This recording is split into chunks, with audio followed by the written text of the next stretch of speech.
Ma'am শোনা অনেক যাচ্ছে আস্তে কিন্তু যাচ্ছে। অনেক আস্তে আস্তে শোনা যাচ্ছে।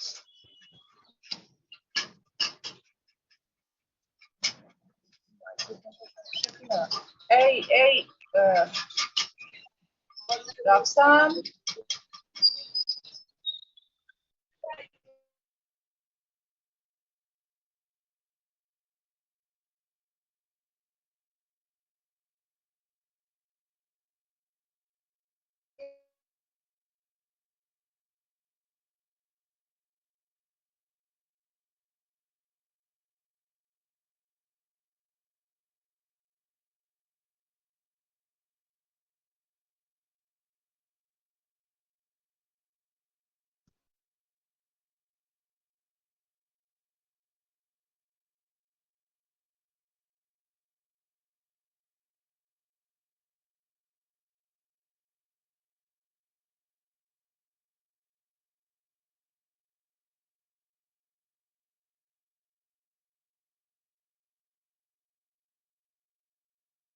হ্যালো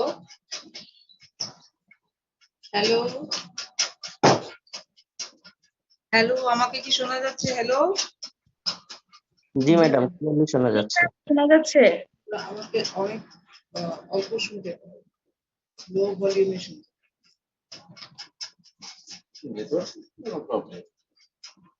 নেটওয়ার্কে তো প্রবলেম হবে। হ্যালো আমাকে কি শোনা যাচ্ছে? না না ওইটা কোনো সমস্যা না, সমস্যা আমার তো হ্যালো ম্যাডাম শোনা যাচ্ছে। হ্যালো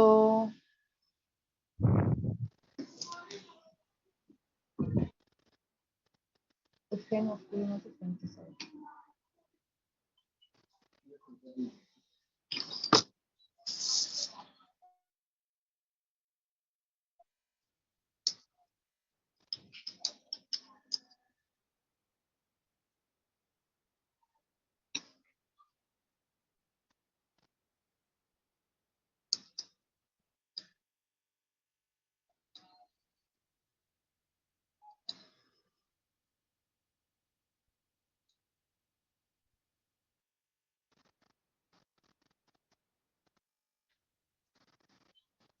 তো আমাকে শুনতে পেয়ে কথা বলছো না কেন?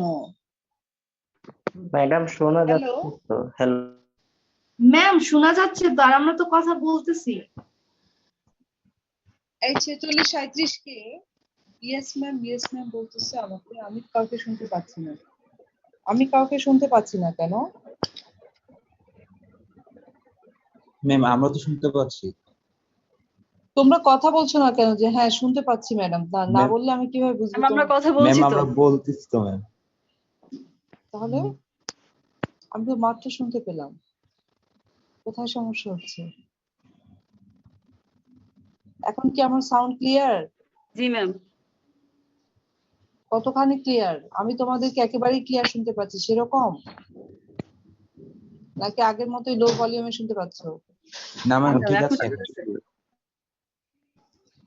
আচ্ছা ঠিক আছে। বলছিলাম যেটা যে তোমাদের সাথে কোন টপিক আলোচনা করব আজকে, বা কোন টপিকে তোমাদের হবে ম্যাম আজকে বলো। Types of bibliographies and bibliography compilation. Hello types of bibliography compilation. Hello ma'am আমরা তো শুনতে পাচ্ছি, কথা বলছি। কারো কথা শুনতে পাচ্ছি না কেন?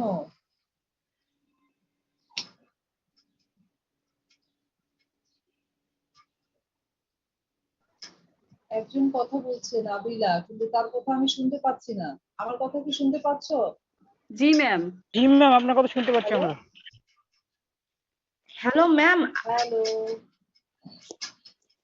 ম্যাম আমরা তো শুনতে পাচ্ছি।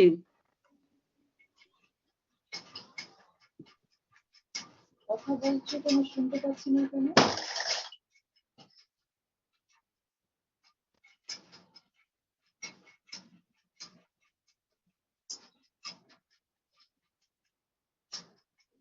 নতুন নতুন একটা কি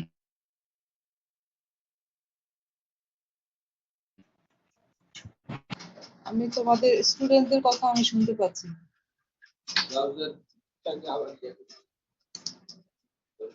হ্যালো ম্যাম আমাদের কথা আপনি শুনতে পান না? Hello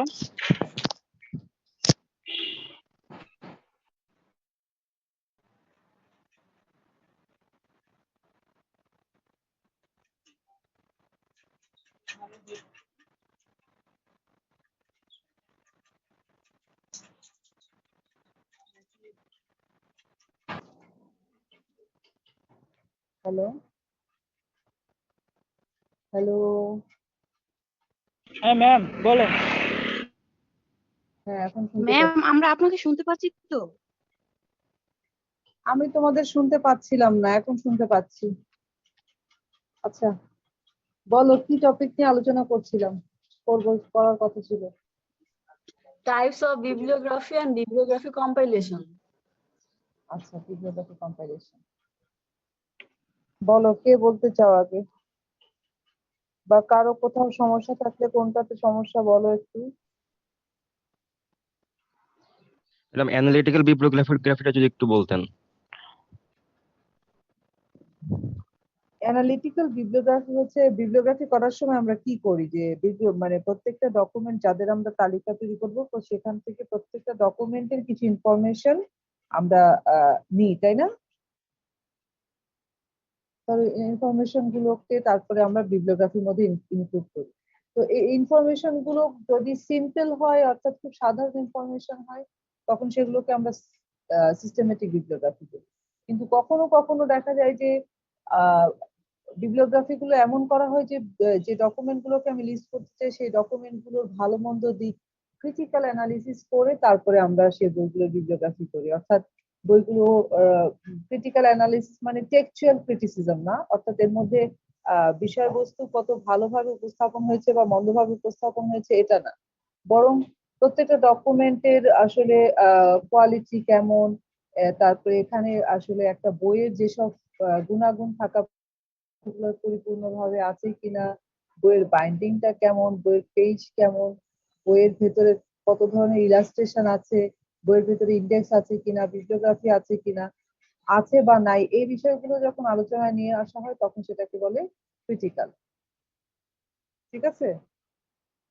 G madam, thank you. আর ম্যাম আলফাবেটিক ও ক্লাস অ্যারেঞ্জমেন্ট একটু যদি বোঝাই দিতেন। হ্যালো। অ্যালফাবেটিক ও ক্লাস, জি ম্যাম।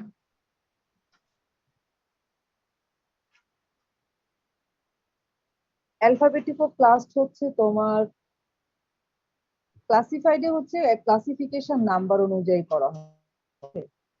আর অ্যালফাবেটিক্যাল ক্লাস মানে হচ্ছে মেজর কিছু ফিল্ড সিলেক্ট করা হবে, সেই ফিল্ড গুলোকে অ্যালফাবেটিক্যালি সাজানো হবে।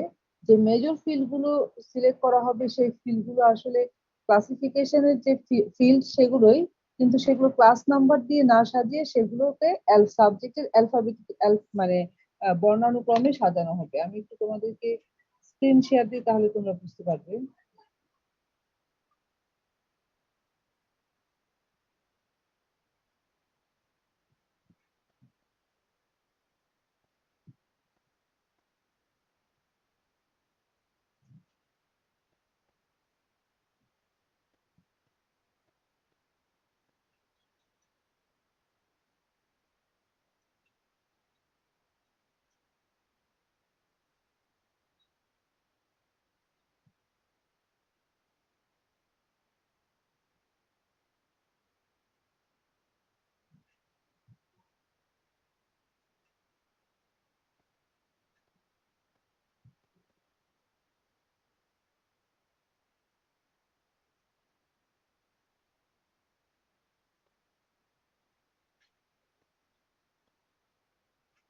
দেখতে পাচ্ছো? হ্যালো। জি ম্যাডাম। ম্যাম দেখতে পাচ্ছি। আমরা যদি ক্লাসিফাইড অ্যারেঞ্জমেন্ট করি সেক্ষেত্রে দেখা যাবে একটা ক্লাসিফিকেশন স্কিমকে ফলো করে আমরা ডকুমেন্ট গুলোকে ক্লাস নাম্বার অনুযায়ী সাজাবো। বুঝতে পারছো? তো ক্লাস নাম্বার অনুযায়ী সাজালে এটা একরকমের, এটা বিভিন্ন ন্যাশনাল বিবলিওগ্রাফিতে ক্লাসিফিকেশন নাম্বার অনুযায়ী সাজানো হয়। প্রথমে ক্লাসিফিকেশন নাম্বারটা থাকে, তারপরে ডকুমেন্টের টাইটেলটা বা পুরা ফুল ইনফরমেশনটা। কিন্তু কারো কারো জন্য, সাধারণ পিপলের জন্য এই ধরনের অ্যারেঞ্জমেন্টটা খুব বেশি ইফেক্টিভ নয়, কারণ আরেকটা ভিন্ন ধরনের কি বলে যে অ্যারেঞ্জমেন্টের চিন্তা করা হয়েছে, সেটা হচ্ছে ক্লাস নাম্বার দিয়ে না, বরং ক্লাসিফিকেশন স্কিম থেকে মেজর কিছু ফিল্ড সিলেক্ট করা হবে, সেই ফিল্ড গুলোকে বর্ণানুক্রমিক ভাবে সাজানো হবে।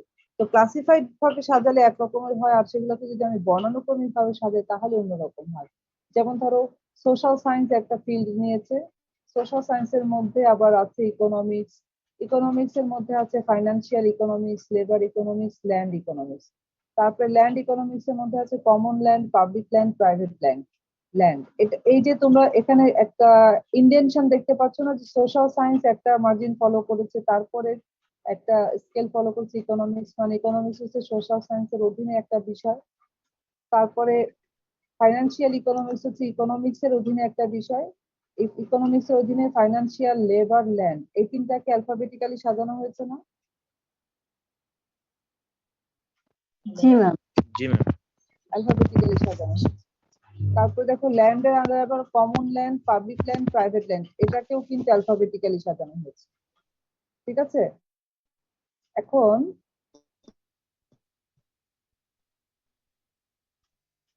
এই যে পলিটিক্যাল সায়েন্সটা দেখতে পাচ্ছ না? জি ma'am. Political science, statistics. Political সায়েন্সটা আসলে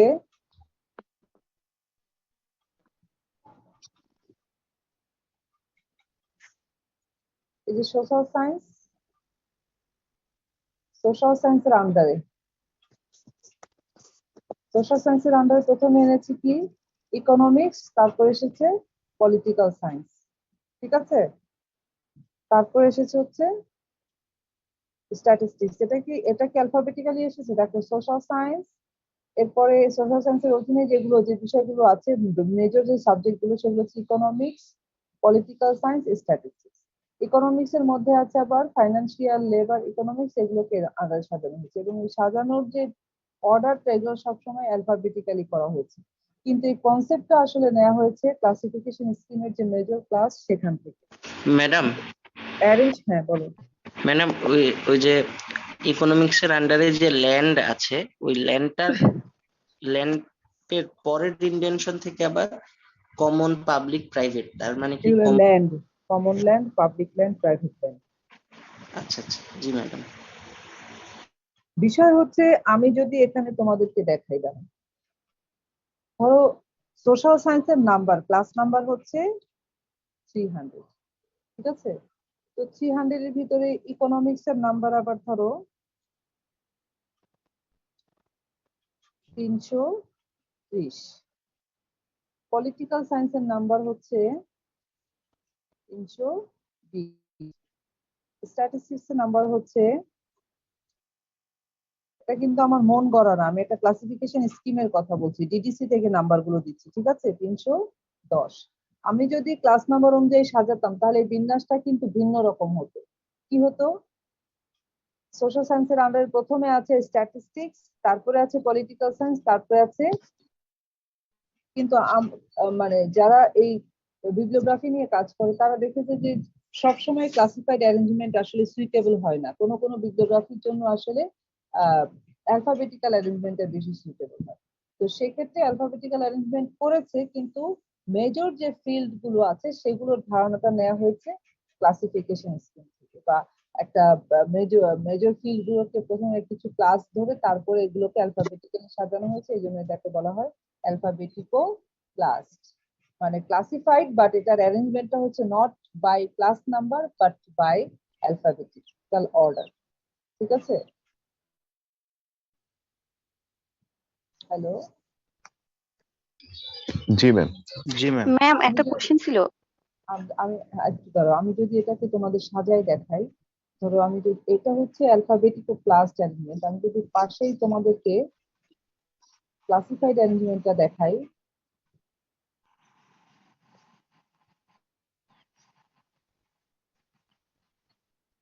তাহলে অ্যারেঞ্জমেন্টটা হবে এরকম।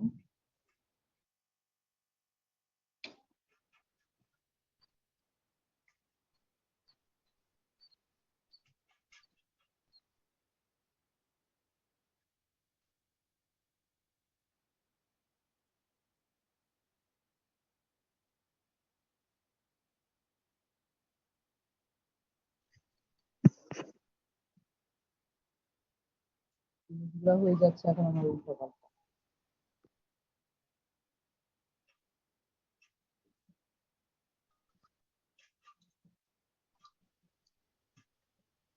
ওট ওট ওট ওট ওই পড়ে গিয়েছে, পড়ে ঝাঁপ মেরেছে, ঝাঁপ মেরেছে, ঝাঁপ মেরেছে।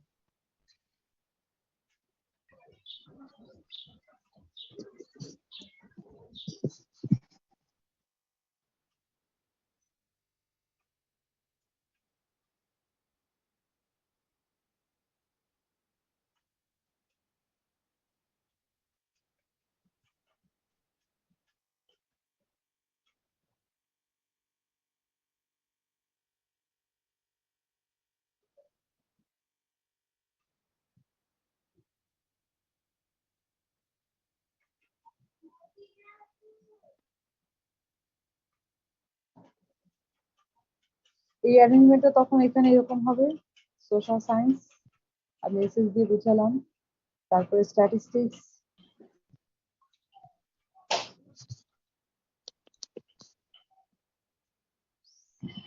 ম্যাম ল্যান্ডও কি সোশ্যাল সায়েন্সের আন্ডারে হবে?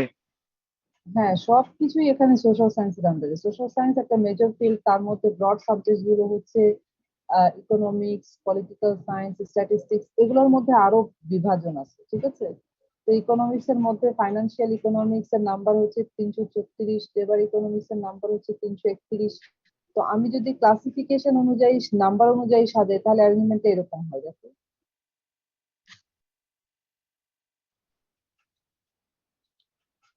সায়েন্স, তারপরে এখানে আসবে ইকোনমিক্স। এখন কথা হচ্ছে এত ধরনের অ্যারেঞ্জমেন্ট কেন প্রয়োজন? কারণ বিভিন্ন ধরনের বিবলিওগ্রাফি বিভিন্ন উদ্দেশ্য নিয়ে আসলে তৈরি করা হয়। তো এক এক উদ্দেশ্যে এক এক ব্যবহারকারী থাকে, এক এক রকম ডকুমেন্টের ধরন থাকে এক এক রকম, সে কারণে বিভিন্ন ধরনের আসলে অ্যারেঞ্জমেন্ট মেথড তৈরি করা হয়েছে। তার মধ্যে একটা হচ্ছে অ্যালফাবেটিক ক্লাস। অ্যালফাবেটিক ক্লাস আসলে বলা হয়েছে কি, দেখো এটা হচ্ছে সবচেয়ে কমন, এই অ্যারেঞ্জমেন্ট সবচেয়ে কমন বলা হয়েছে। ইনফ্যাক্ট ক্লাসিফাইড অ্যারেঞ্জমেন্ট, এটা হচ্ছে ক্লাসিফাইড অ্যারেঞ্জমেন্ট উইদাউট নোটেশন, অর্থাৎ ক্লাস নাম্বার। বাট এটা অ্যারেঞ্জমেন্টটা তাহলে ক্লাস নাম্বার না থাকলে আমি সাজাবো কিভাবে? আমি এই যে বিষয়গুলো আছে তার মানে বর্ণানুক্রমে এগুলোকে সাজাবো। এখন কে একজন কোশ্চেন করতে চাইছে বলো তো? ম্যাম আমি বলো।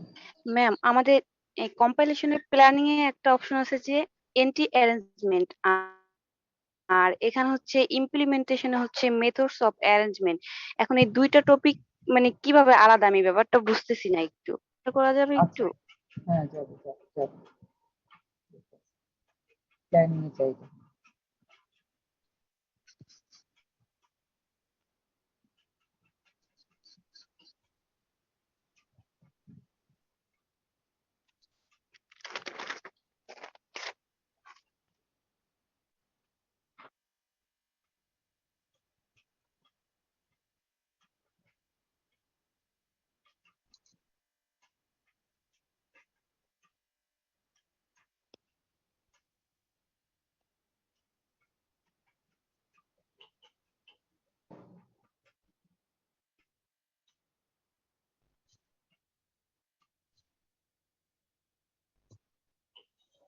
দুইটা জিনিস একই। অ্যারেঞ্জমেন্ট অফ এন্ট্রিজ, এন্ট্রি মানে কি সেটা বুঝো তো? জি হয়তো ম্যাম। যে- হ্যাঁ বলো। এন্ট্রি মানে হচ্ছে কোনো একটা জিনিস ইনপুট দেয়া। হ্যাঁ, বিবলিওগ্রাফিতে প্রত্যেকটা ডকুমেন্টের ইনফরমেশন হচ্ছে এক একটা এন্ট্রি। হ্যাঁ, তো তুমি এই যে ডকুমেন্টকে এন্ট্রি দিবে, কোনটাকে আগে দিবে কোনটাকে পরে দিবে, তো সেই জন্যই তো একটা সিস্টেম ফলো করা হয় যে তোমার ক্লাস নাম্বার থাকলে তুমি ক্লাস নাম্বারের আসলে একটা মানে সিকোয়েন্সে সাজাবে, অথবা তুমি যদি বর্ণানুক্রমিক সাজাতে চাও তাহলে বর্ণের সিকোয়েন্সে সাজাবে। এখানে বলছে there are methods of arranging entries of documents in a bibliography for subject, title, etc. So before compilation, selecting entry arrangement method is also an important decision. Okay. আর পরে কি আছে বলো, কোথায় ছিল তারপর তোমার ইমপ্লিমেন্টেশন? জি ম্যাম, হ্যাঁ, ইমপ্লিমেন্টেশনে এই বিষয়টা মেথডস আছে। Of arrangement. Methods of arrangement তো আসলে আলাদা একটা টপিক বলেছি আমি, ওইটাই এটা। এন্ট্রি অ্যারেঞ্জমেন্ট যেটা ওখানে বলেছি না যে দেয়ার are different methods. G ma'am. There are different ma'am তাহলে যদি কম্পাইলেশনে আসে প্ল্যানিং আর ইমপ্লিমেন্টেশন, তাহলে ইমপ্লিমেন্টেশনে কি মেথডস অফ অ্যারেঞ্জমেন্টটা লিখতে হবে আমাদের ছোট করে? ইমপ্লিমেন্টেশনে আমি তো বুঝলাম না, বলো তো। ইমপ্লিমেন্টেশনে যে ম্যাম তোমার কাজ ওটা তো কি? একটা আলাদা শীট, মানে এই জন্য জিজ্ঞেস করলাম যে ওটা থেকে কিছু লিখতে হবে কিনা। ইমপ্লিমেন্টেশন ইমপ্লিমেন্টেশন কোথায়? হচ্ছে এই যে আমি প্ল্যানিং এ আমি যেগুলো করছি ওগুলা না, বাস্তবায়ন করা। হ্যাঁ না, ইমপ্লিমেন্টেশনে কি কি কাজ এটা আমি দেখাচ্ছি তোমাকে। দেখো, সার্চ ফর ডকুমেন্টস, প্রথমে তুমি ডকুমেন্ট সার্চ করবা, তারপর সেখান থেকে ডকুমেন্ট সিলেক্ট করবা, তারপরে প্রত্যেকটা ডকুমেন্টের জন্য এন্ট্রি তৈরি করবা, তারপরে সেই এন্ট্রি গুলো বিন্যাস করবা, তারপরে ফাইনাল একটা কপি পাবা। এখন এখানে আমি মেথডস অফ অ্যারেঞ্জমেন্ট তো আসে না, আমি বুঝলাম না মেথডস অফ অ্যারেঞ্জমেন্ট ম্যাম আবার 4 ভিন্ন নাম্বারটাতে একটা। আসে না ma'am, arrangement, arranging the entries, তুমি যে মেথড সিলেক্ট করেছো, সিদ্ধান্ত নিয়ে রেখেছো, সেই অনুযায়ী সাজাবে। এখানে তো আর কিছু নাই, আছে? এখানে কি কথা বলেছি? সার্চ ফর ডকুমেন্টস, তুমি সার্চ করলে, সিলেক্ট করলে, তারপরে প্রিপেয়ারিং এন্ট্রি তৈরি করলে, তারপরে এন্ট্রি গুলোকে তুমি কি করবে? সাজাবে। এটাকে বলেছে যে তুমি যে প্রি ডিসাইডেড যে মেথড আছে, তুমি যেটা অ্যালফাবেটিক্যাল ক্লাস নাকি ক্লাসিফাইড নাকি সাবজেক্ট অ্যালফাবেটিক্যাল নাকি অথর বিবলিওগ্রাফি করবে নাকি অথর অ্যারেঞ্জমেন্ট করবে নাকি টাইটেল অ্যারেঞ্জমেন্ট করবে, যেভাবে করবে সেভাবে তুমি সেগুলোকে এখন কি করবে? বিন্যাস করবে। আন্ডারস্ট্যান্ড? জি ম্যাম। তাহলে ম্যাম জি মেথড অফ ম্যাম। অ্যারেঞ্জমেন্টটা আলাদা একটা পোর্শন। হ্যাঁ, মেথড অফ অ্যারেঞ্জমেন্ট তো তোমাকে প্ল্যানিং এর সময় কোন মেথডে তুমি বিবলিওগ্রাফি সাজাবে এটা তোমাকে প্ল্যান করে নিতে হয়, ঠিক আছে? বুঝতে পেরেছো? জি ওইখানে ম্যাম। আমরা কি বলতেছি? ওখানে আমরা বলতেছি যে এখানে আমরা বলেছি অ্যারেঞ্জমেন্ট অফ এন্ট্রিজ, প্ল্যানিং এর সময় তুমি এন্ট্রি গুলো কিভাবে বিন্যাস করবে সেটা তোমাকে প্ল্যান করে নিতে হবে, সিদ্ধান্ত নিয়ে রাখতে হবে, ঠিক আছে? এই কথাটাই বলেছি না এখানে, there are different methods of arranging entries of documents in a bibliography, like according to author, subject, title, etc. So before compilation, selecting entry arrangement method is also an important decision. এই ডিসিশনটা তোমাকে নিয়ে রাখতে হবে যে কোন অর্ডারে তুমি বিবলিওগ্রাফিতে ডকুমেন্ট গুলোকে সাজাবে, ঠিক আছে? ডকুমেন্টের ইনফরমেশনকে বিন্যাস করবে। আন্ডারস্ট্যান্ড? হ্যালো? জি ম্যাম। এখানে যে সিদ্ধান্তটা নিয়েছো ইমপ্লিমেন্টেশনে যে সেই অনুযায়ী কাজ করবে। তুমি যখন ইমপ্লিমেন্টেশনে ডকুমেন্টের জন্য এন্ট্রি তৈরি করে ফেলেছো, এখন সেগুলোকে বিন্যাস করবে। বিন্যাস করবে কি অনুযায়ী? প্ল্যানিং এর সময় তুমি যে অনুযায়ী যে সিদ্ধান্ত নিয়েছো ইমপ্লিমেন্টেশনের জন্য সেই অনুযায়ী। ওকে, এখন আমি ডিফারেন্ট এন্ট্রির কথা কিন্তু এখানে আসি, মেথড গুলো কত ধরনের মেথড আছে সেটা দিয়ে আমি আলাদা একটা টপিক করিয়েছি। যে আমি যে বিবলিওগ্রাফি কম্পাইলেশন প্ল্যানিং এ বলেছি there are different methods of arranging entries, সেই মেথডস গুলো কি সেটার জন্য আমি আলাদা একটা। নাজিম ক্যামেরা ইয়েটা মিউট করো। আমার কথা কি বোঝা যাচ্ছে? জি ম্যাম, এখন বিষয়টা ক্লিয়ার হয়েছে।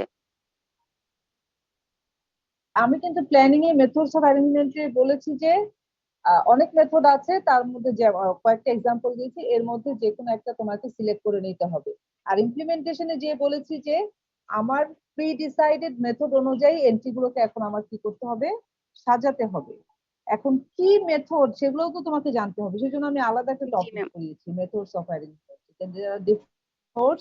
এই মেথড গুলো হচ্ছে এই এক একটা বিবলিওগ্রাফির জন্য এক একটা সুইটেবল, এবং তোমরা জানো কোন বিবলিওগ্রাফি বা ক্যাটালগের জন্য কোনটা সুইটেবল, ঠিক আছে? হ্যালো? জি ম্যাম, এখন ক্লিয়ার। জি ম্যাম। আচ্ছা,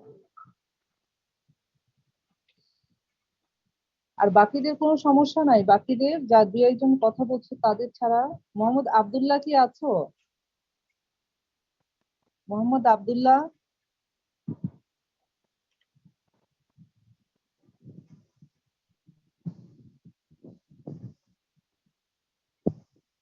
আমি তো আব্দুল্লাহকে দেখতে পাচ্ছি 46 1, সে কই? ক্লাসে নাই কেন? আসসালামু আলাইকুম ম্যাম। কে? ম্যাম মেহের রোল বলো মেহেরিন। 4666। হ্যাঁ বলো, কি বলবে? ম্যাম বলছি অ্যানালিটিক্যাল আর হিস্টোরিক্যাল যে বিবলিওগ্রাফি এটার মধ্যে ম্যাম পার্থক্যটা কোথায়? এর দুটার মধ্যে পার্থক্য খুবই কম, ঠিক আছে? ম্যাম হিস্টোরিক্যালটাই কি পরবর্তীতে অ্যানালিটিক্যাল করা হয় যদি কোনো ভুল থাকে না বা কোনো কিছু মিসিং না না, থাকে? হিস্ট্রিক্যালটাকে অ্যানালিটিক্যাল করা হয় না, বরং হিস্ট্রিক্যালটাই আরো depth study of Literary output, ঠিক আছে? অর্থাৎ একটা ডকুমেন্টের তৈরি হওয়ার পেছনে অনেক ইতিহাস থাকে, ঠিক আছে? রেয়ার বুক যেগুলো যেগুলো এনশিয়েন্ট বুকস আছে বা আগে অনেক 500-600 বছর আগের বই বা এনশিয়েন্ট বুকস যেগুলো আছে, সেগুলো তৈরি হওয়ার পেছনে ইতিহাসটা কি বা সেসব বইয়ের অনেক মানে সাথে সংশ্লিষ্ট যারা যারা এটার প্রকাশক বা যেটার অথর, যেখান থেকে এটা পাবলিশ হয়েছে, এই তথ্যগুলো পাওয়া যায় না সহজে। বইয়ের মধ্যে এগুলো অনেক সময় লিপিবদ্ধ পাওয়া যায় না, ঠিক আছে? তো এইসব ডকুমেন্টের এইসব বিষয়কে আসলে গবেষণা করে বের করতে হয়।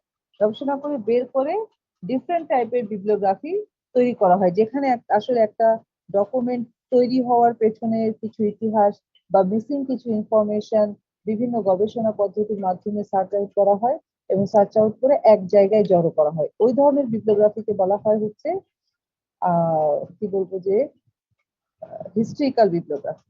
এবং আমরা যে ইনকুনাবুলা পড়েছি, ওই ইনকুনাবুলাটা সাধারণত হিস্ট্রিক্যাল বিবলিওগ্রাফি হয়ে থাকে, বা এর বাইরেও হিস্ট্রিক্যাল বিবলিওগ্রাফি আছে।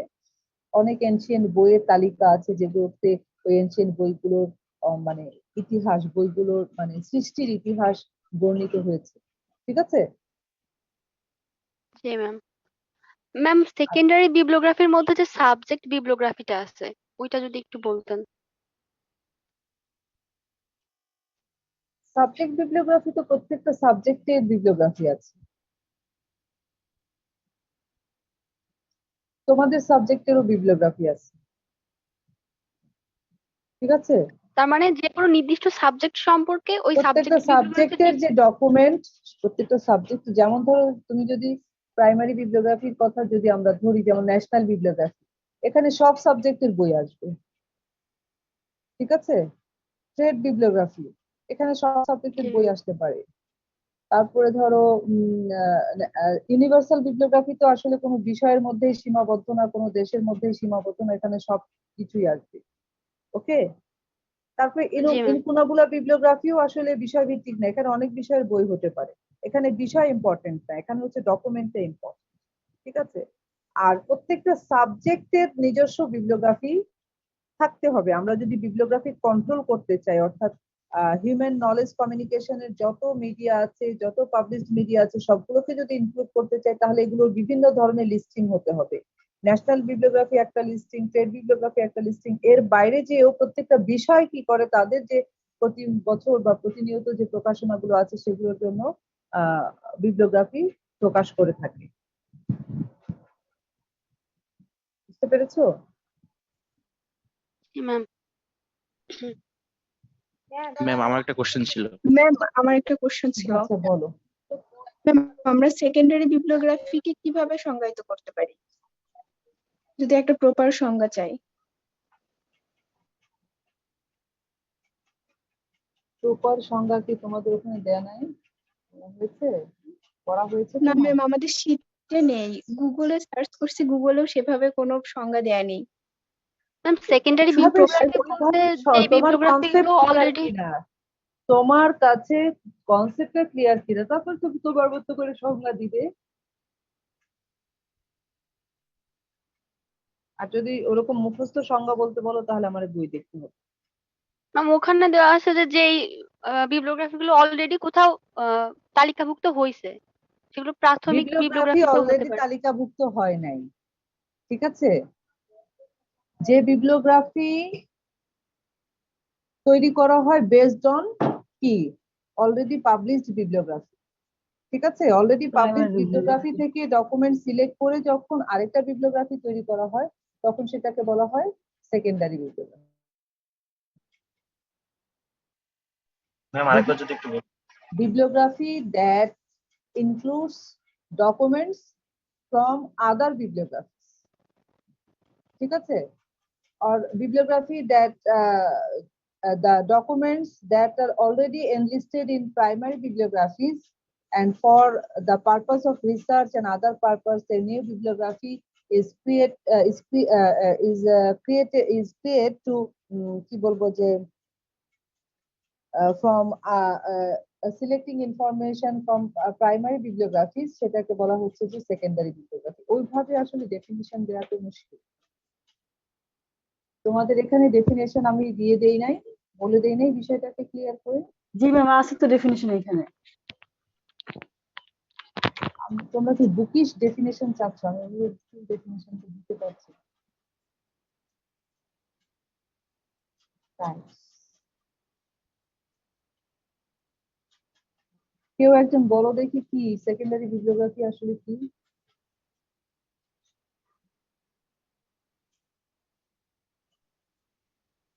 কেউ বলতে পারবে? ম্যাডাম আমি একটু বলবো বাংলায় যেটা হ্যাঁ বলো। ম্যাডাম, গবেষণা বা বিভিন্ন কাজের জন্য প্রাইমারি বিবলিওগ্রাফি থেকে সংগৃহীত, প্রাইমারি বিবলিওগ্রাফি থেকে উৎসারিত যে বিবলিওগ্রাফিটা, সেটাই হচ্ছে secondary bibliography. Good.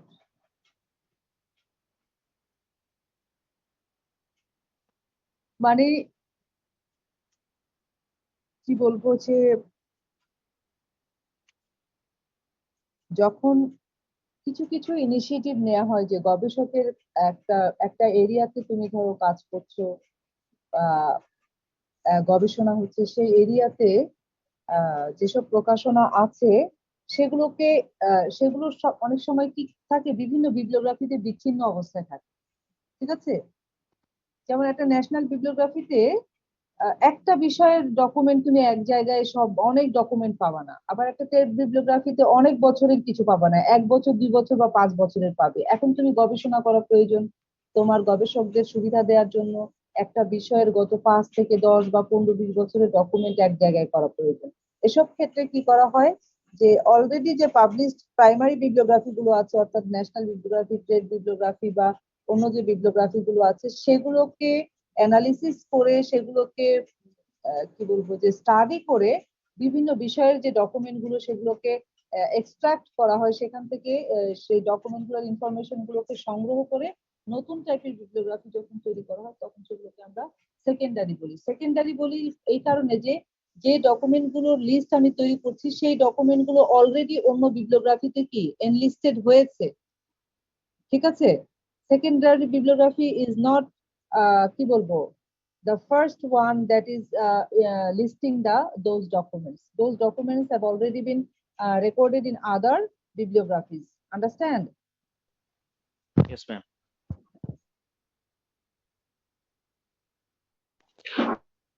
Ma'am, author bibliography আর হচ্ছে পার্সোনাল বিবলিওগ্রাফি, দুইটার মধ্যে পার্থক্য ভালোভাবে বুঝি না। কালকে বুঝিয়েছিলাম, কাকে জানো, কেউ কি বুঝতে পেরেছো বলো তো? ম্যাম, অথর বিবলিওগ্রাফি আমি হচ্ছে বলবো? কোনো অথরের লেখা বই, যেমন হুমায়ুন আহমেদ স্যারের লেখা কোনো বই, সেটা হতে আমি বলবো। 1 মিনিট দাঁড়াও, আমি তোমাদের শেয়ারিংটা স্টপ করি। হ্যাঁ বলো বলবো। বলো। অথর বিবলিওগ্রাফি হচ্ছে কোনো অথরের লেখা বইগুলো, যেমন হুমায়ুন আহমেদ স্যারের বইগুলো হতে পারে অথর বিবলিওগ্রাফি। আর পার্সোনালের ক্ষেত্রে যেমন বঙ্গবন্ধু শেখ মুজিবুর রহমান, উনি তো বই লিখতেন না, কিন্তু ওনার জীবনী নিয়ে উনি যে বইটা লিখছে অসমাপ্ত আত্মজীবনী, এটা পার্সোনাল বিবলিওগ্রাফি হতে পারে। এটা পার্সোনাল ম্যাম আমি বিবলিওগ্রাফি। বলি। অসমাপ্ত আত্মজীবনী কেন পার্সোনাল বিবলিওগ্রাফি হবে? এটা ওনার একটা বই, ওনার আরো বই আছে, এবং উনার জীবন, উনার দর্শন, উনার অ্যাক্টিভিটিস নিয়ে লিখিত বইয়ের সংখ্যা আরো অনেক, হাজার হাজার, ঠিক আছে? ম্যাম কিন্তু আমি বলবো একটু? বঙ্গবন্ধু নিজস্ব, হ্যাঁ আমি বলি। আচ্ছা ওই যে কে বলতে ম্যাম চাচ্ছে? ইফতি বলতে চাচ্ছে না, কে বলতে চাচ্ছে? ম্যাম আমি বলি। দাঁড়াও দাঁড়াও, ছেলেটা কে বলতে চাচ্ছে? 4673। ম্যাম আমি 4635। 35 কে? নাম কি? ম্যাম মারাফ রহমান রুদ্র। রুদ্র বলো। ম্যাম পার্সোনাল বিবলিওগ্রাফি হচ্ছে কোনো অথরের লেখা, তার মানে তার জীবনে যতগুলো বই অথবা গল্প লিখছে সেগুলোর একটা সমষ্টি। আর পার্সোনাল বিবলিওগ্রাফি হচ্ছে সেই অথরের নিজের লেখা এবং সেই অথর সম্বন্ধে অথর অন্যরা কেন যে। হবে? নো নো নো, তোমরা মিস করছো। আমি বলেছি যে ম্যাডাম আমি একটু বলি, কে 4617। ম্যাম আচ্ছা 4617 আমি হবে। একটু বললি হ্যাঁ বলি, 4673। আপনি শুনবো, সবারটাই শুনবো। হ্যাঁ বলো। ম্যাম অথর বিবলিওগ্রাফি হচ্ছে যে কোনো অথর তার সারা জীবনে যে বইগুলা লিখেছে সেগুলা, আর এগুলা সহ তাকে সম্বন্ধে যদি অন্য কেউ কেউ বই লিখে থাকে সেটা। আর আরেকটা হচ্ছে যে কোনো পার্সন, যেমন বঙ্গবন্ধু শেখ মুজিবুর রহমান নিজে যে বইগুলো লিখেছে এইগুলা, এবং এইগুলা সহ অন্য কেউ যে বইগুলা তার সম্পর্কে লিখেছে সেগুলা, সেগুলো সব সহ একসাথে। একসাথে বিপ্লব। এখন মেয়েটা কে বলতে চাচ্ছে বলো। ম্যাম আমি 73। হ্যাঁ বলো বলো, তোমার নেটওয়ার্ক প্রবলেম হচ্ছে। 673। হ্যাঁ বলো, নেটওয়ার্ক প্রবলেম করছে তোমার। ম্যাম পার্সোনাল সম্পর্কে সেটা হতে পারে কোনো রাজনীতি ব্যক্তি, কবি বা কোনো জি ম্যাম শুনতে পাচ্ছেন? বলতে হ্যাঁ আমরা শুনতে বলছি পাচ্ছি। কোনো একটা ব্যক্তি সম্পর্কে, সেটা হতে পারে কোনো রাজনৈতিক ব্যক্তি, তার সম্পর্কে অন্যান্য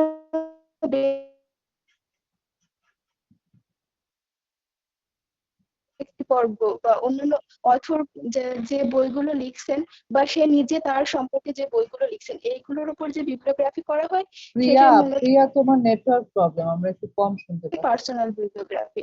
আর অথর বিবলিওগ্রাফি বলতে আমরা বুঝি প্রিয়া তুমি আমাকে কোনো শুনতে পাচ্ছো? তোমার নেটওয়ার্ক প্রবলেম তো, আমরা ক্লিয়ার শুনতে পাচ্ছি অথর না। প্রিয়া, তার সারা জীবনে প্রিয়া যে তুমি কি আমাকে বইগুলো শুনতে লিখছে পাচ্ছো? সেগুলোর উপর ও ভিত্তি মাই করে গড। যে বিবলিওগ্রাফিটা তৈরি করা হয় সেটা হচ্ছে অথর। জি ম্যাম আমার বাসা। জি ম্যাম আপনাকে তোমার শুনছি, আপনি নেটওয়ার্ক শুনতে প্রবলেম, পাচ্ছেন আমাকে? তোমার না, তোমার নেটওয়ার্ক প্রবলেম, আমরা প্রপারলি শুনতে পাই। ওকে হ্যাঁ ম্যাডাম বলো, আর কোথায় প্রবলেম? আছে। হ্যাঁ বলো, ম্যাম কে আবার বলছো? বলবো? তোমার নেটওয়ার্ক প্রবলেম, আমরা শুনতে পাচ্ছি না তো। ম্যাডাম প্রশ্ন আমার একটা কোয়েশ্চেন ছিল। করবো? হ্যাঁ বলো, কোশ্চেন ছিল ম্যাডাম কার বলো। হচ্ছে ওই যে বিবলিওগ্রাফির যে প্ল্যানিং ফেজ থাকে ওইখানে ম্যাম এক্সাম আরেকবার বলবো? এখন শুনতে পাচ্ছেন? না না, হিসেবে। আমি এখন কোশ্চেন নিচ্ছি, কোশ্চেন নিচ্ছি। বলো কোশ্চেন কে, নাম বলে বলো তো একটু। ম্যাডাম নাম একটা নাম। প্রিভিয়াস ইয়ার একটা কোয়েশ্চেন ছিল যে what are the functions of planning and implementation phases of compilation bibliography discussed with কিছুই না, example. বিভিন্ন বিভিন্ন ভাবে কোশ্চেন আসতে পারে, বাট আনসার একটাই। ম্যাডাম এক্সাম্পল গুলাও প্রশ্নে চেয়েছে, সেই ক্ষেত্রে এক্সাম্পল গুলো কি হবে? প্ল্যানিং ফেজের বা উদাহরণ। প্ল্যানিং পেজে আমি যখন আনসার করেছি তখন আমি বিভিন্ন এক্সাম্পল দিয়ে রাখছি না? ম্যাম এক্সাম্পল তো ছিল না, শুধু স্টেপ গুলো ছিল। দাঁড়াও আমি দেখতেছি।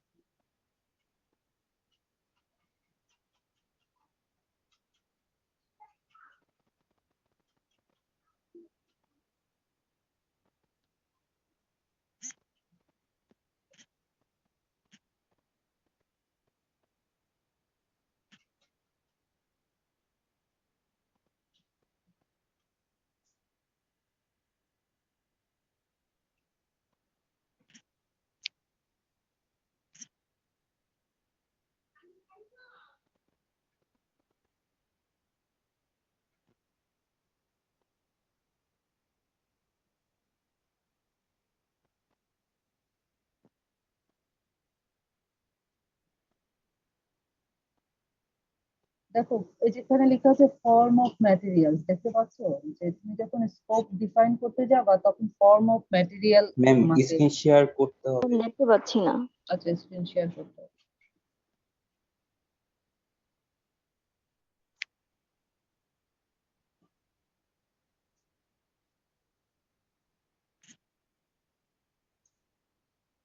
এই যে ফর্ম অফ ম্যাটেরিয়াল দেখতে পাচ্ছ? জি ফর্ম ম্যাম। অফ ম্যাটেরিয়ালে দেখো, এই যে এখানে লেখা আছে ফর্ম অফ ম্যাটেরিয়াল বলতে আমি বোঝাই বুকস, জার্নালস, ম্যানুস্ক্রিপ্টস, পাম্পলেটস, অডিওভিজুয়াল ম্যাটেরিয়াল, এগুলো কি এক্সাম্পল। আমি এক্সাম্পল দিয়ে দিয়েই লিখেছি। যেটা লেখা আছে তুমি সেটাই লিখবে, বুঝতে পারছো আমার কথা? জি ম্যাম। তারপরে ম্যাম যদি আমার আমি একটা কোশ্চেন ছিল। দাঁড়াও এক minute। তারপরে যখন যে ক্লাস এই যে অ্যারেঞ্জমেন্ট মেথড যখন তখন কিন্তু আমি এক্সাম্পল দিয়ে রেখেছি, এই যে একটা এক্সাম্পল দেখা যাচ্ছে, এটা একটা জি এক্সাম্পল, ম্যাম, জি ম্যাম, এটা একটা এক্সাম্পল। ওকে, জি ম্যাম। এখন তুমি যদি এর বাইরেও এক্সাম্পল দিতে পারো ফাইন। ওকে, ম্যাডাম ক্লিয়ার। ম্যাম এবার আমার বলো কোশ্চেন ছিল, বলো। ম্যাম স্কোপস অফ সাবজেক্ট বলতে এখানে কি বোঝানো হচ্ছে আসলে? মানে পিরিয়ড, ফর্ম অফ ম্যাটেরিয়ালস এগুলো কি এন্ট্রি হিসাবে এক একটা কাউন্ট হবে? তুমি যখন একটা বিবলিওগ্রাফি তৈরি করছো ভাবছো, তৈরি করবা ভাবছো, তখন তোমাকে অনেক বিষয় সিদ্ধান্ত নিতে হবে, ঠিক আছে? তো বিবলিওগ্রাফির স্কোপটা কি হবে? এটা কি কারেন্ট বিবলিওগ্রাফি হবে নাকি রেট্রোস্পেক্টিভ বিবলিওগ্রাফি হবে? কারেন্ট বিবলিওগ্রাফি হলে ধরো অনেক সময় 5 বছরের ডকুমেন্ট লিস্ট করা হয়, অনেক সময় 10 বছরের লিস্ট করা হয়, কখনো কখনো 50 বছরের লিস্ট করা হয়, বুঝতে পেরেছো? যদি মানে বিবলিওগ্রাফি হিস্ট্রিক্যাল বিষয়ের বিবলিওগ্রাফি হয়, হিস্ট্রি বা এই ধরনের জিওগ্রাফি, তাহলে তাদের দেখা যায় যে কারেন্ট ডকুমেন্ট নিলেই হয় না, অনেক সময় অনেক পুরাতন ডকুমেন্টও নিতে হয়, তখন হয়তো 50 বছরের ডকুমেন্ট এনলিস্ট করতে হয়। তো তুমি কত সময়ের ডকুমেন্ট বিবলিওগ্রাফিতে ইনক্লুড করবে সেই টাইমটা তোমাকে ফিক্স করে দিতে হয়, এটা তোমার বিবলিওগ্রাফির একটা স্কোপ। বিবলিওগ্রাফিটা কতটুকু কোন কোন সময়ের বা কোন টাইম স্পেনের ডকুমেন্ট গুলোকে ইনক্লুড করবে, ঠিক আছে? জি। হ্যালো, জি ম্যাম ম্যাম। আমার একটা কোশ্চেন ছিল। দাঁড়াও, ওর কোশ্চেন শেষ হয়নি। হ্যাঁ, তারপরে আর কি বলছো? টাইম, তারপরে কি? Level, form level. ফর্ম তো বলেছি যে তুমি যে আসলে বিবলিওগ্রাফি তৈরি করতে গেলে আমরা বলেছি লিস্ট অফ ডকুমেন্টস, তাই না? তো জি। ডকুমেন্টস তো অনেক কিছু হতে পারে, তো আমার বিবলিওগ্রাফিতে কি আসবে? শুধু বইয়ের নাম আসবে নাকি বইয়ের সাথে সাথে জার্নালের নাম, অডিও ভিজুয়াল ম্যাটেরিয়াল যা আছে বা আনপাবলিশড ম্যাটেরিয়াল যা আছে, থিসিস পেপার আছে, পিএইচডি থিসিস বা রিসার্চ আর্টিকেল, সবকিছুই আসবে কিনা, না কোন কোন ডকুমেন্ট আমি সিলেক্ট করবো, সেই ফর্ম গুলো আমাকে আগে থেকেই ডিসাইড করে দিতে হবে।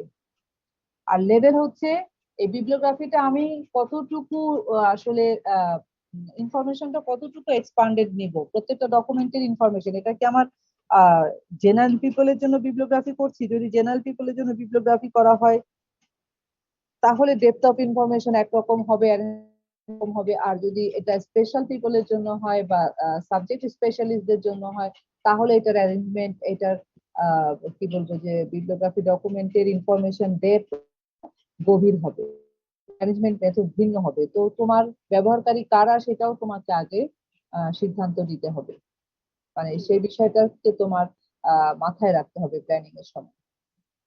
জি ম্যাম, বুঝেছি। ল্যাঙ্গুয়েজ বুঝেছো? বলো তো আমাকে, ল্যাঙ্গুয়েজ কি? ল্যাঙ্গুয়েজ বলতে এটা কোন ভাষায় এগুলা কম্পাইল করা হবে এটা বলতে এই হয়েছে। যে বিভিন্ন ল্যাঙ্গুয়েজ বলতে কোন ভাষায় বিবলিওগ্রাফি কম্পাইল করা হবে এটা বলেছি আমি। ম্যাম আমি বলি, মিস 46 79। একটি সাবজেক্ট বা যে কোনো ইসেরই অনেকগুলো ল্যাঙ্গুয়েজে অ্যাভেলেবল হতে পারে ডকুমেন্টস বা ম্যাটেরিয়াল, হ্যাঁ, কিন্তু অনেকগুলো কোনটা? মানে ম্যাটেরিয়াল আমরা জানি যে ধরো লাইব্রেরি সায়েন্স শুধু যে বাংলা দেশেই পড়া হয় বা ইংরেজি ভাষাভাষীরাই পড়ে এমন না। সব ভাষাভাষীতেই এই বিষয়ের বই আছে। তো তুমি যখন বিবলিওগ্রাফি করবে তুমি কোন ল্যাঙ্গুয়েজের ডকুমেন্ট গুলো ইনক্লুড করবে, ঠিক আছে? হ্যাঁ, হ্যালো, জি ম্যাম। আর কি বলো, আর কার কোশ্চেন ছিল? আমার বিবলিওগ্রাফি ডেফিনিশন নিয়ে একটা কোয়েশ্চেন ছিল। বলো। বিবলিওগ্রাফি বলতে তো নর্মালি ন্যাশনাল বা ট্রেড এরকম বড় ধরনের যেগুলা লিস্ট অফ ডকুমেন্টস ওইগুলাকে বোঝায়, কিন্তু বই বা রিসার্চ পেপারের শেষে যে 10-12টা বইয়ের নাম নিয়ে যে রেফারেন্স লিস্ট বা বিবলিওগ্রাফি থাকে, এগুলোকে কি অ্যাকচুয়াল বিবলিওগ্রাফি বলা যায়? কারণ এই জিনিসগুলো তো অন্য কোনো বড় বিবলিওগ্রাফিতে হয়তো আছে, ওইখান থেকে নিজের বইয়ের জমা, এগুলোকে কি আলাদা করে বিবলিওগ্রাফি বলা যাবে? আচ্ছা, এখন আসো, বইয়ের পেছনে বা রিসার্চ আর্টিকেলের পেছনে আমরা দুটাই দেখি, বিবলিওগ্রাফিও থাকে, রেফারেন্স লিস্টও থাকে, লিস্ট অফ রেফারেন্স। তো এই দুইটার মধ্যে পার্থক্য আছে। লিস্ট অফ রেফারেন্স হচ্ছে কোন একটা বই লিখতে গেলে যে ডকুমেন্ট গুলো থেকে যদি ইনফরমেশন ডিরেক্টলি মানে সাইট করা হয়, জি সাইট করা হয় সেই লিস্টটাকে বলে রেফারেন্স লিস্ট। আর জি, আর সেই বিবলিওগ্রাফি হচ্ছে গবেষণার ইন্সপিরেশন হইতে সাথে পারে। গবেষণার সাথে সংশ্লিষ্ট যে আদার ডকুমেন্ট যেগুলো রেলিভেন্ট বাট এই ডকুমেন্টে রেফারেন্স হিসেবে ইউজ করা হয় নাই বা সাইট করা হয় নাই, সেগুলোকে বলে বিবলিওগ্রাফি। এবং সেগুলো তো অবশ্যই বিবলিওগ্রাফি। তোমাদেরকে বলেছি না আমি যে টাইটেল বিবলিওগ্রাফি, তারপরে যে অথর বিবলিওগ্রাফি, এগুলা আসলে বুক লিস্টেড বিবলিওগ্রাফি বলেছি, মনে নাই? ভুলে গেছি হয়তো, এজন্য মনে নেই। এই যে টাইটেল বিবলিওগ্রাফি দেখো, entries are arranged alphabetically by title. Such type of arrangement serves no useful purposes. আসলে এটা খুব গুরুত্বপূর্ণ অ্যারেঞ্জমেন্ট না, and thus in bibliography compilation this method is seldom used. Okay, usually the preparation of a book list or reading list may follow this type of arrangement. অর্থাৎ কেউ একজন লাইব্রেরিতে এসে বললো আমি এই সাবজেক্টে গবেষণা করছি, আপনার লাইব্রেরিতে কি কি বই আছে এই সাবজেক্টের উপর, আমাকে একটু টাইটেল গুলো দিয়েন। সেক্ষেত্রে টাইটেল বিবলিওগ্রাফি হতে পারে। অর্থাৎ বইয়ের লিস্ট হলে সেটা কি হবে, বা ডকুমেন্টের লিস্ট হলে সেটা বিবলিওগ্রাফি হবে। ঠিক আছে? জি ম্যাডাম, বুঝতে পারছি। তারপরে যে অথর বিবলিওগ্রাফি, যে তুমি যেটা বলেছো বইয়ের পেছনে, সেটা এটা দেখো। In this type entries are arranged directly under the author of the document alphabetically. This type of bibliography practically serves no useful purpose except in rare cases. This is the arrangement generally found in a brief bibliography appended to books or research articles. পাওয়া গেছে? জি madam, clear? জি madam, clear, thank you. তাহলে ওটা bibliography. ওকে, আচ্ছা ma'am, bibliography কি কোনো validation date আছে, যে এই পর্যন্ত একটা বিবলিওগ্রাফি ভ্যালিডেট, তারপরে ওটা আপডেটেড প্রয়োজন বা কিছু? ভ্যালিডেশন নাই। বিবলিওগ্রাফি তো খুবই গুরুত্বপূর্ণ রিসোর্স, এগুলো লাইব্রেরি সবসময় সংরক্ষণ করে। তবে বিবলিওগ্রাফির আসলে যেটা করা হয় কিউমুলেটিভ ভার্সন বের করা হয়, বুঝছো? মানে হচ্ছে ধরো মানে কি কিছু কিছু পাবলিশার আছে যে তারা বছরে বা 5 বছরে একটা এরিয়াতে যতগুলো বিবলিওগ্রাফি তৈরি করেছে তার জন্য আবার একটা কিউমুলেটিভ মানে বাউন্ড একটা ভলিউম বের করে। ঠিক আছে? জি যে ম্যাম। 5 বছরে তারা হয়তো 6 মাস পর পর একটা বিবলিওগ্রাফি তৈরি করেছে, বা 5 বছর 10 বছরে 10টা বিবলিওগ্রাফি তৈরি করেছে। সেই 10টা বিবলিওগ্রাফি সব তথ্যগুলোকে এক জায়গায় করে তারা একটা কিউমুলেটিভ ভার্সন সমগ্র বের করে, যে হ্যাঁ এত বছরের বিবলিওগ্রাফি সমগ্র। ঠিক আছে?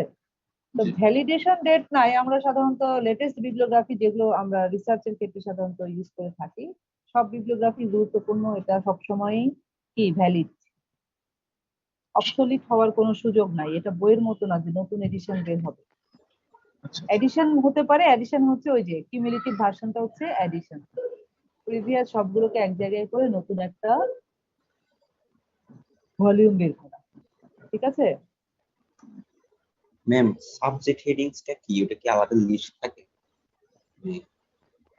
কেমনে বুঝবো? সাবজেক্ট হেডিং হচ্ছে তোমার, আমরা যখন বই যখন ক্যাটালগ করি, ঠিক আছে, তো বই ক্যাটালগ করলে বইয়ের টাইটেল সবসময় আসলে টাইটেল এন্ট্রি হয়, কিন্তু টাইটেল সবসময় একটা বইয়ের বিষয়বস্তুকে রিফ্লেক্ট করে না। আমি তোমাদেরকে বলেছিলাম যে একটা নাম, বইয়ের নাম হচ্ছে the bloody activity. G ma'am, economics এর একটা বইয়ের কথা বলছি। এশিয়ান ড্রামার কথা বলছিলাম ম্যাম। এশিয়ান, হ্যাঁ এশিয়ান ড্রামা।